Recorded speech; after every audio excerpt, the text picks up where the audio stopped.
To help us better understand the situation in the Middle East, we're joined by none other than former Defense Secretary William Cohen, who served under President Bill Clinton. Mr. Secretary, on Friday, Defense Secretary Lloyd Austin ordered additional aircraft and warships to the Middle East in response to these threats against Israel. How close are we, in your view, to a wider conflict? I think we're very close. It was disturbing to see the attack that was carried out in Tehran because there were at least rumors that we were very close to having a cessation of hostilities, a prisoner swap, and some progress made in bringing about a two-state solution in Israel. That was disrupted by this attack. And frankly, we don't know.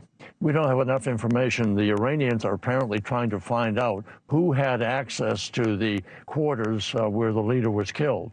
Was it a pipe bomb? Was it domestic terrorism as such? Or was it an Israeli strike? We don't know enough about that. The Israelis are being very quiet about it.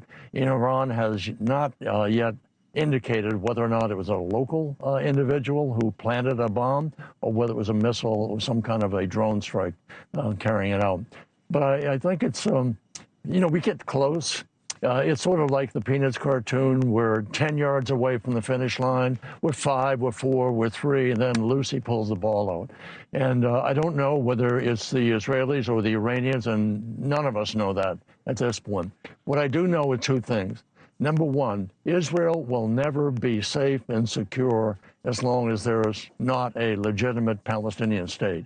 Number two, the Palestinians will never have a state as long as they don't recognize that Israel has a right to exist in peace in its sovereign territory as a Jewish state. Those two things are fundamental. And until both parties come to recognize that, we're going to see this play out for years and years, as it has played out for thousands of years.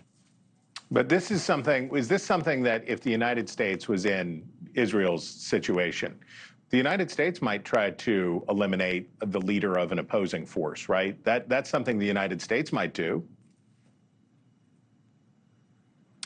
Indeed, we might try to do that, but we also have to place it within the geopolitical structure.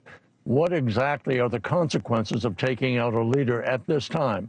Are we close to having an agreement whereby thousands of people, Palestinians and Israel, will be spared? Because if we have to go to war to help defend Israel from an all-out attack coming from Iran and its proxies, then we will lose lives. The Israelis will lose lives. Certainly the Palestinians, those who are living in Beirut, etc. So the potential for thousands of lives being lost, we would take that into consideration. Is this particular strike, if it's us carrying it out, worth the consequences we will have to bear should the Iranians strike back through their proxies, be it Hamas, Hezbollah, Houthis, Syrians, and others. So we would always take into account what the consequences are. Thanks for watching. Go to joinnn.com to find NewsNation on your television provider. And don't forget to click the red subscribe button below to get more of NewsNation's fact-driven, unbiased coverage.